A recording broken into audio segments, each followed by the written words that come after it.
দেখুন। আমরা প্রথমে উত্তরীয়র পরশ দিয়ে আমরা তাকে ভরিয়ে দেব রবীন্দ্রনাথ রায় মহাশয়। তিনি উত্তরীয় পরিয়ে দেবেন প্রখ্যাত নাট্যকার, বাচিক শিল্পী, অভিনেতা অমল সরকার মহাশয়কে। আজও শিল্পীর সাথে তার পথ চলা। তিনি আজও প্রতিবাদ করেন কবিতাতে, আজও সেই নাটকের গলায় বারবার পদধ্বনি দেন, বেঁচে থাকুক কবিতা। ব্যাচ পরিবরণ করে নেবেন ঈশিকা সরকার।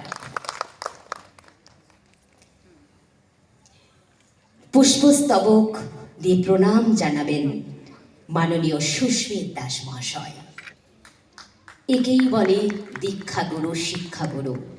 তার একেবারে উত্তরসূরি সুস্মিত দাস মহাশয়। সম্মাননা তুলে দেবেন অশোক রায়চৌধুরী।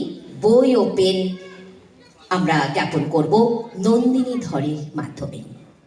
যে কলম তার শক্তি, যে বই তিনি পড়েছেন, একাধিকবার কলকাতা থেকে পার্শ্ববর্তী প্রত্যেকটা অঞ্চল তার কণ্ঠস্বরে জাগরণ ঘটিয়েছে বারবার। আজ হয়তো শিল্পের বড়াই করি আমরা, কবিতার বড়াই করি, কিন্তু কবিতা যে সংগ্রাম তিনি শিখিয়েছেন বারবার। মাথা উঁচু করে বাঁচতে পারো যদি উচ্চারণে রাখো তোমার কবিতা।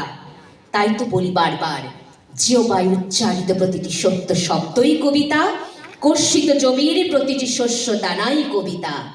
আমরা সেই কবিতার অবগাহনের প্রিয় শিল্পী আমাদের গুরু অমল সরকার। আমরা অশোক রায়চৌধুরী মহাশয়,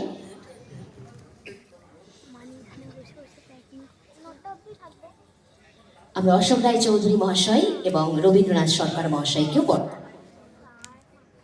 এটা লাইন কেটে গেছে। আমরা রবীন্দ্রনাথ বাবুকেও বরণ করে নেব। একটু এগিয়ে আসার অনুরোধ করব।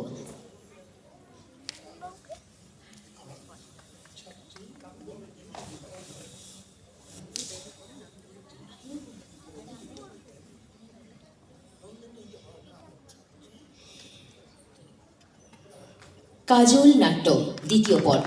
নন্দিনী তার নিজের গড়া ছাত্রী। তিনিই আজকে তার হাতে এটাই তুলে দিলেন, বই এবং কলম। একদমই তাই, আমরা দিদির কাছে শুনে নেব। বিখ্যাত বাচিক শিল্পী শ্রদ্ধেয় শ্রী কাজল সুর মহাশয় আমার বর্তমান বাচিক গুরু।